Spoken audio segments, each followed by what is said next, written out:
Olá, seguidores do Portal A Rede, do doc.com, mais uma entrevista com vistas às eleições 2026. Hoje recebemos aqui a jornalista, ela que foi candidata à Prefeitura de Curitiba e também é pré-candidata ao Senado, Cristina Grêmio. Seja bem-vinda.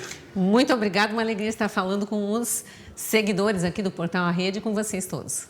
Tá certo, nós estamos aí no momento em que daqui aproximadamente um ano todos vamos aí escolher os próximos aí candidatos aí ao Senado, né? Entre eles também o governo, presidência, deputados.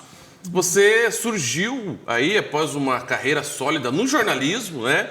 Companheira aí de jornalismo, surgiu aí na política como candidata já à Prefeitura de Curitiba, uma das principais capitais do país. E foi ao segundo turno, teve uma projeção aí nacional. Conta pra gente como está agora essa campanha aí à Prefeitura de Curitiba e agora como pré-candidata ao Senado, Cristina.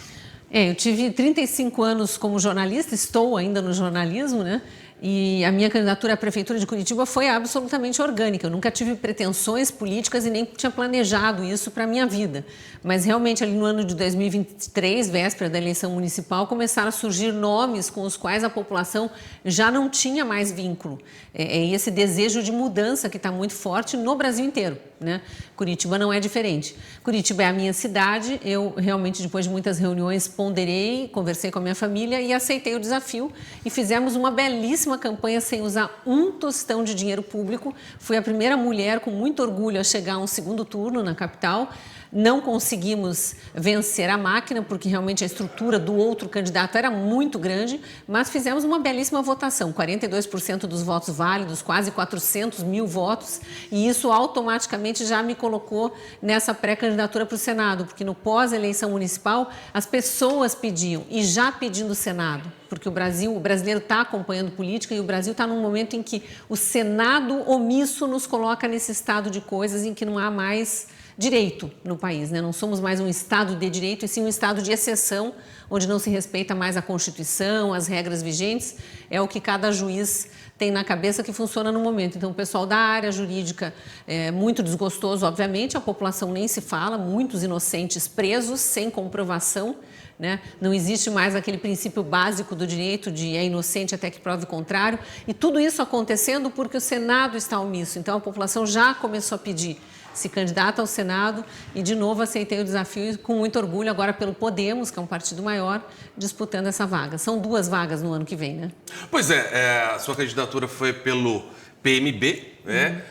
E agora, posterior aí à candidatura à Prefeitura, no Podemos, né? Um partido com mais estrutura, enfim. A sua candidatura na Prefeitura de Curitiba, a Prefeitura de Curitiba, foi marcada assim, foi bastante decisiva, né? Como você se considera nesse questão política, né? Onde a gente vê aí realmente as pessoas se posicionando, né? E cobrando dos políticos que se posicionem, né? Direita, esquerda, como que você se coloca? Então, eu sempre me coloquei à direita, né? A partir do momento em que eu comecei a trabalhar no jornalismo de opinião, porque durante 26 anos eu fui repórter de televisão, em outros tempos, numa época pré-internet, inclusive, muito antes de celular ou redes sociais e redes sociais no celular. E naquela época ninguém sequer sabia o que eu pensava a respeito de chocolate, do que quer que fosse. Não tinha opinião nos textos jornalísticos. Imparcial. Eu seguia isso à risca, continuo seguindo quando é para relatar o fato, mas hoje em dia eu opino em cima do fato. Sim. Porque eu trabalho no jornalismo de opinião. Eu sou colunista e comentarista, já faz quase 10 anos que eu migrei para esse setor do jornalismo. E ali a população começou a me conhecer. Uns se afastam, outros se aproximam, porque é isso que acontece quando a gente se posiciona. Sim. Mas no momento atual, eu tenho sempre dito, não é de polarização, é de posicionamento. No momento em que surge a internet, que dá voz para todos nós, todos os cidadãos podem emitir sua opinião, podem compartilhar, se aproximar de pessoas que pensam igual, se distanciar de quem pensa diferente, é da sociedade, é do jogo, né? Nesse momento a gente precisa se posicionar. Quem está muito mal visto é quem fica em cima do muro. Então o famoso isentão, esse não tem mais espaço na política. A população cobra e quer posicionamento. Óbvio que o outro lado vai sempre chamar a gente de radical. vai sempre chamar de extremista, porque para a visão de mundo deles, quem está no lado oposto é o outro extremo. Mas se eu sou extremista aqui, eles são extremistas lá. Eu não gosto dessa palavra. O que é extremista? É defender a vida desde a concepção, como eu defendo? Eu não acho que é extremo você defender a vida daquele ser que está no ventre da mãe e não tem nem voz para se defender sozinho. Eu acho que extremo é defender a morte de bebês na barriga das mães. Eu não acho que defender propriedade privada é extremismo. Eu acho que a pessoa que lutou para progredir na vida, conseguiu juntar seu dinheirinho, comprar seu terreno, construir sua casa, não precisa ser considerada extremista porque ela está defendendo o seu direito à propriedade. Extremista é quem invade a propriedade alheia e acha que tem direito sobre aquilo sem ter trabalhado para conquistar aquilo. Agora, obviamente que a gente tem que olhar para a população mais carente, que precisa de alguma assistência do poder público e fornecer essa assistência dando sempre as condições e oportunidades para que essa pessoa, por mérito próprio, progrida na vida. Então, aquela ala da esquerda mais radical que acha que a pessoa tem que viver de assistencialismo por 3, 4, 5 gerações seguidas, você está sempre dando peixe, mas nunca ensina a pescar, eu não sou dessa linha. Eu sou da linha de a gente promove o assistencialismo enquanto a pessoa está na miséria, mas dá as condições para que ela se erga. Não existe nada mais gratificante para o ser humano do que ter conquistas a partir do fruto do seu próprio trabalho. Então, é essa dignidade que eu defendo. Não acho que é extremo nenhum dos meus posicionamentos, mas eu me posiciono direita, conservadora e liberal na economia. Eu sou mais a favor de um Estado enxuto do que esse Estado-mãe que abraça todo mundo, mas joga um endividamento para os nossos trinetos, a gente nem sabe se vai ter dinheiro e recurso para pagar a dívida depois. Tá certo. E diante desse cenário em que a gente vê o Senado hoje, você já comentou no início da nossa conversa, né, um pouco dessa omissão, como você comentou. Mas o que fazer para mudar? Precisamos ter um Senado renovado.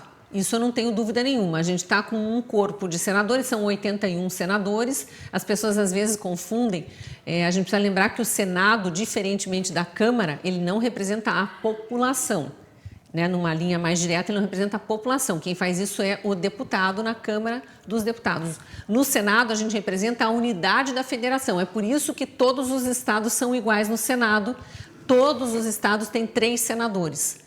A eleição dos senadores é diferente das outras eleições porque ela intercala. Como o mandato do senador é de 8 anos, a cada 4 anos a gente elege algum senador. Mas uma vez a gente elege um. Aconteceu em 2022 e na outra eleição, 4 anos depois, nós elegemos 2, que é o que vai acontecer em 2026. Então, a gente tem uma janela de oportunidade única no Brasil, que é renovar 2/3 do Senado. E por que eu falo renovar? Porque óbvio que tem senadores em fim de mandato que vão tentar a reeleição. Aqui no Paraná, os 2 que estão saindo já anunciaram que não vão para a reeleição. Mas a gente tem estados aí onde senadores vão tentar a reeleição. Mas os eleitores terão a chance de votar em outros candidatos. Por quê?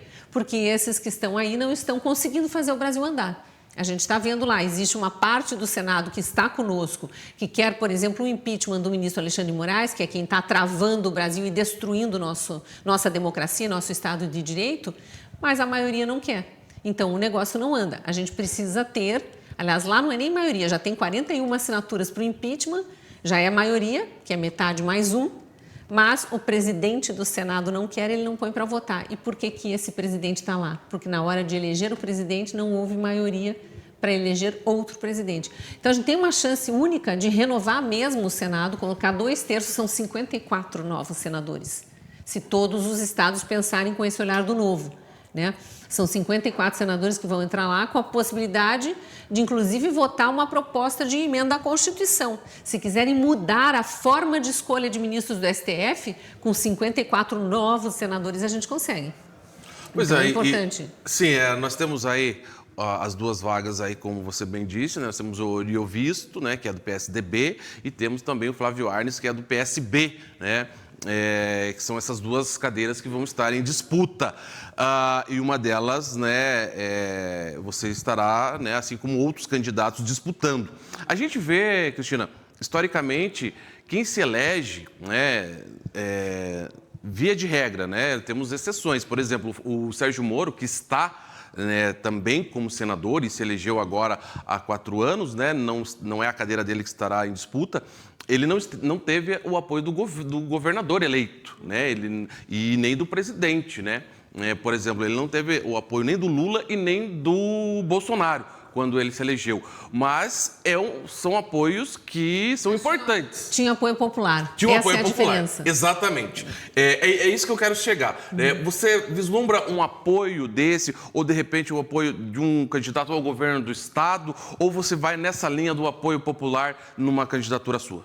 A minha candidatura à prefeitura foi única e exclusivamente com apoio popular. Eu até troquei de partido, porque na reta final, quando eu consegui, sozinha no sentido de não tinha dinheiro público, não tinha horário de rádio e TV, porque o partido era muito pequeno por lei, não tinha esse espaço, eu não tinha apoio de grupos políticos de outros partidos, não tinha coligação nem nada.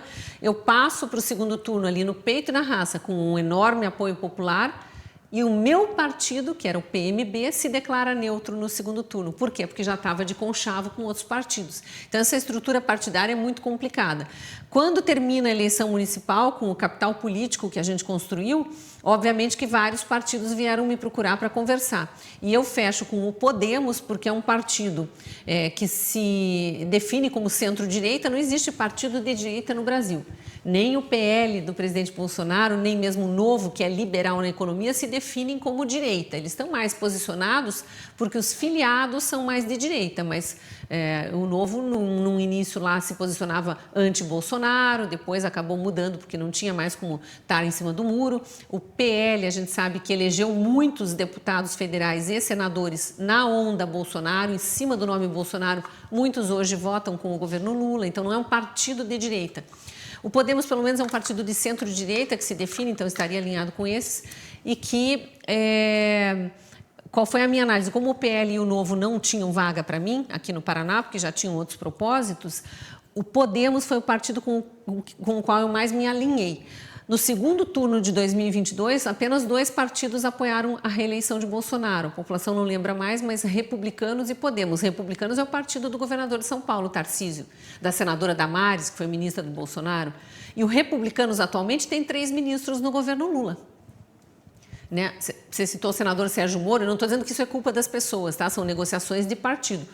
O Sérgio Moro está no União Brasil, que foi formado a partir do antigo PSL de Bolsonaro, 3 ministérios no governo Lula. Ratinho Júnior, que até ontem estava caminhando junto com o Bolsonaro, PSD do Kassab, 3 ministérios no governo Lula. O Podemos, que esteve com o Bolsonaro no segundo turno de 2022, não aceitou fazer parte do governo Lula. Então, ele continua isento e é um partido que se define de centro-direita. Eu me sinto muito abrigada no Podemos e aí sim, já é um partido que tem mais estrutura política. É um grupo político. Tem o ex-governador e ex-senador Álvaro Dias, que é o maior nome do partido no Paraná. Então, a gente tem um grupo político que aí me dá apoio para essa minha candidatura para o Senado. E a minha candidatura para o Senado foi lançada, a pré-candidatura, né? Foi lançada em fevereiro, no ato de filiação em Brasília, pela presidente nacional do partido, que foi quem me convidou para vir para o Podemos. Então, já é uma candidatura que nasce mais estruturada. Né? E eu tenho sido muito recebida nas viagens que eu faço pelo interior do estado, sou muito grata à acolhida do paranaense. O paranaense acompanhou a disputa pela Prefeitura de Curitiba. Quase todo mundo tem algum parente, algum conhecido na capital, então me contam com muito orgulho. Consegui não sei quantos votos para você, acompanhei, ajudei na campanha por Pix. Então teve um engajamento que agora puxa para a pré-campanha para o Senado. Tá certo. E puxando um pouco agora para Ponta Grossa e para os Campos Gerais, né?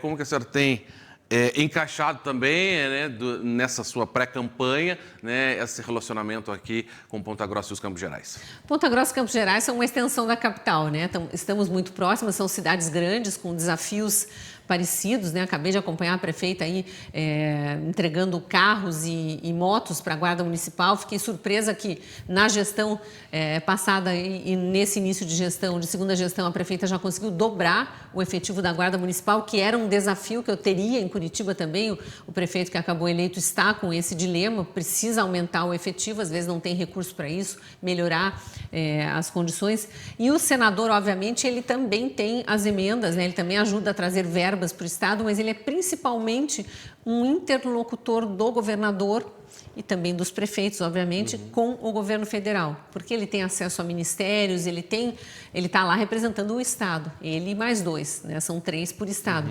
Então, eu tenho dito para os prefeitos, tenho conversado com muitos prefeitos, com muitos vice-prefeitos, presidentes de Câmara, vereadores mesmo, lideranças políticas locais, e todos me pedindo, e eu tenho assumido esse compromisso de ser uma senadora municipalista. Eles querem ter um canal em Brasília, porque muitos se ressentem não só de não serem visitados pelo senador, o que é difícil mesmo, porque o senador é eleito, deputado federal, e vai trabalhar em Brasília. E quando ele volta no fim de semana para as suas bases, é cada um na sua região. A minha é Curitiba, claro que Ponta Grossa ainda vai estar mais perto, mas às vezes fica mais difícil para eu estar aqui num fim de semana e conseguir estar num município pequeno, numa região mais distante de Curitiba, em 1 ou 2 dias apenas de folga entre aspas, né, de trabalho na base. Mas a gente vai tentar estar presente, pelo menos através de assessores. O município tem que ter canal direto com o senador. E, obviamente, que as portas do gabinete em Brasília sempre abertas para o gestor municipal, para o legislador municipal que forem a Brasília e precisem desse canal de diálogo com algum ente da federação. Exatamente, como a gente cobre política aí no dia a dia, é uma das reivindicações dos prefeitos, vereadores, que os senadores realmente estejam mais aí em contato com os municípios. Aproveitando a sua presença, né, falando aí com os nossos seguidores, sua opinião, a sua avaliação, né, enquanto aí pré-candidata, a sua expertise também enquanto jornalista, né, do cenário político, como avalia a atual situação do Brasil hoje, com todo esse envolvimento, envolvendo essa questão Brasil-Estados Unidos, essa questão envolvendo também o judiciário nosso, que é alvo de críticas constantes, né? Essa interferência do judiciário na política, seja para o bem ou seja para o mal, mas que existe, né? Como que você tem avaliado esse cenário? Eu acho que o Brasil vive um dos piores momentos da sua história política. Assim, eu tenho chamado de ditadura da toga sem nenhum pudor. Eu acho que a gente também precisa de senadores com coragem de dizer o que precisa ser dito, assim como no jornalismo de opinião a gente precisa dizer com todas as letras o que está acontecendo. Nós vivemos uma ditadura do judiciário e, pior, da Corte Suprema, que deveria ser a garantidora do respeito à Constituição. É a primeira a desrespeitar. Mandou prender pessoas preventivamente por mais de 30 dias à revelia do que manda a lei. A prisão preventiva existe em alguns casos específicos, mas não nesses casos que estão mandando prender. E ela dura 30 dias, ela pode ser prorrogada por mais 30 e acabou. Tem gente presa preventivamente há mais de 2 anos. Então, isso já é uma aberração. E sendo cometido pela Corte Suprema, pessoas que não têm foro privilegiado jamais deveriam estar sendo julgadas no Supremo. Deveriam estar sendo julgadas na primeira instância, como aconteceu com o ex-presidente Lula. Não está acontecendo com o Bolsonaro.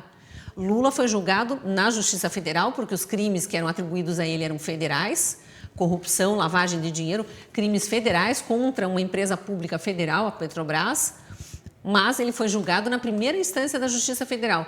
Pôde recorrer à segunda instância, à terceira instância, que é o STJ em Brasília, e também ao Supremo depois. Zanin, que era o advogado dele na época, entrou com mais de 400 recursos.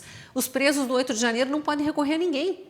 São acusados sem provas, condenados por penas maiores que as impostas a homicida, a estuprador, a pedófilo.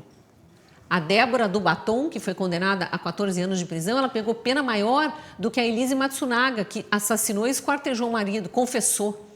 Então, assim, é tão absurdo isso que a gente está vivendo no Brasil que não tem como a gente chamar isso aqui ainda de democracia. É ditadura. Agora, é uma ditadura ocasionada pelo PT. E especificamente pelas figuras de Lula, que infelizmente hoje está no cargo de presidente da República, sua sucessora Dilma, e Temer, que foi eleito pelos petistas junto com a Dilma, embora depois tenha rompido com o petismo. Mas por que eu digo isso? Foram eles que aparelharam o STF. São eles os que indicaram os ministros que hoje estão lá, com exceção do Gilmar Mendes, que está para se aposentar, foi indicado ainda por Fernando Henrique, e André Mendonça e Nunes Marques, que são as indicações de Bolsonaro. Os outros todos é Lula, Dilma e Temer, que foi quem indicou o ministro Alexandre de Moraes. Então, precisa mudar as regras de indicação de ministros do STF, tem muitas propostas de mudança na Constituição em tramitação que não andam, justamente porque aquele corpo de senadores está omisso, conivente com esse estado de coisas, e especialmente mudar quem está tiranizando o Brasil, especificamente o ministro Alexandre de Moraes. Então, além de me comprometer a ser uma senadora municipalista, pensando em Brasil, é ser uma senadora aguerrida para mudar o estado de coisas, lutar para que a gente restabeleça o estado de direito no Brasil, uma voz firme e corajosa, como eu tenho sido no jornalismo, sem medo de enfrentar o sistema, porque a gente precisa disso. Tá certo. Trazendo um pouco para o cenário do nosso estado, do Paraná, também temos aí, teremos uma disputa aí pelo governo do estado, né? O governador Ratinho Júnior está aí ao final, né, do seu segundo mandato, à frente do Palácio Iguaçu, e temos aí muito provavelmente um candidato a ser aí do governo, né?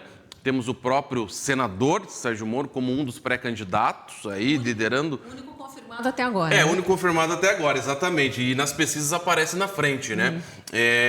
Podendo aí até alterar a composição, né, no Senado, né? Se de repente a senhora for eleita lá na frente, pode ter até um outro companheiro lá no Senado, caso ele venha ser eleito. No caso dele, que está no meio do mandato, entra o suplente para terminar o mandato. Exatamente. Então, lógico que são todos cenários, conjecturas neste momento. Mas a senhora também, como uma dessas peças que estão nesse tabuleiro neste momento, como que avalia esse cenário de pré-disputa eleitoral ao governo do estado? Veja, a eleição majoritária, que é essa que vai acontecer no ano que vem, nós vamos eleger 6 novos representantes. A gente vai eleger deputado estadual, deputado federal, 2 senadores, governador e presidente. Essa eleição ela começa muito antes, em relação, por exemplo, às eleições municipais, que foi a do ano passado, vereador e prefeito. Por isso que eu já estou rodando o estado, por isso que o senador Sérgio Moro, quando está no estado do Paraná, está rodando também, ele não para em Curitiba, ele tem vindo a Ponta Grossa, está pelo interior do estado, porque são candidaturas que precisam conversar com o estado inteiro, tanto para governo quanto para Senado, os próprios deputados estaduais e federais também. E começa muito antes e, por incrível que pareça, no Paraná está muito aberto. A gente tem pouquíssimos nomes lançados de fato até agora. Eu falei que a minha pré-candidatura foi a primeira para o Senado, lançada no dia 12 de fevereiro, que foi o dia da minha filiação ao Podemos lá em Brasília. No ato da filiação, a presidente nacional, que é uma deputada federal por São Paulo, Renata Abreu, já fez o lançamento da pré-candidatura ao Senado. E um mês e pouco depois, veio o lançamento da candidatura do deputado de Londrina como candidato do PL. Não veio mais nenhuma. Então, para o Senado, por enquanto, só temos nós 2, que somos 2 representantes da direita. A esquerda tem anunciado alguns possíveis nomes, mas por enquanto não confirmou nada. Para governo, a mesma coisa. O único pré-lançado, por enquanto, é o senador Sérgio Moro, que está no meio do mandato, nem chegou ao meio do mandato ainda, e se eleito for, deixa o resto do mandato para ser cumprido pelo suplente. Não sabemos quem será o indicado do governador, tem uma disputa muito grande ali no Palácio Iguaçu, vários secretários de Estado, e a gente não sabe em que momento que vai ser anunciado. O próprio governador, pelo presidente nacional do partido dele, já foi pré-lançado candidato a presidente da República. Então, eu imagino que ele esteja mais cuidando da própria pré-candidatura do que da sucessão ao governo do Paraná. Então, nesse momento, a gente só observa, é como a gente faz no jornalismo político, né? Eu, como pré-candidata, só observo. Obviamente que se o meu partido tiver candidato próprio, andará junto comigo, pelo menos no primeiro turno, porque a eleição para governo tem segundo turno, né? Pode ter segundo turno. Se o meu partido não tiver candidato, a gente precisa ver qual vai ser a aliança partidária, porque aí a gente tem realmente regras partidárias para cumprir, e estarei com o candidato que o partido achar o mais conveniente para o estado do Paraná e ajudando, obviamente, a elaborar políticas públicas para o nosso estado. Tá certo, então. Gostaria de agradecer a sua presença aqui na nossa sede, levando informações aos nossos seguidores. E à medida que as coisas forem acontecendo também, retorna aqui para prestar mais informações. Com certeza. Volto a Ponta Grossa a qualquer momento. Obrigada. Tá certo, essa foi a entrevista com a Cristina Grimel, que é pré-candidata ao Senado aqui pelo Paraná. Nós vamos ficando por aqui. Doc.com, você bem informado. E aconteceu, tá na rede.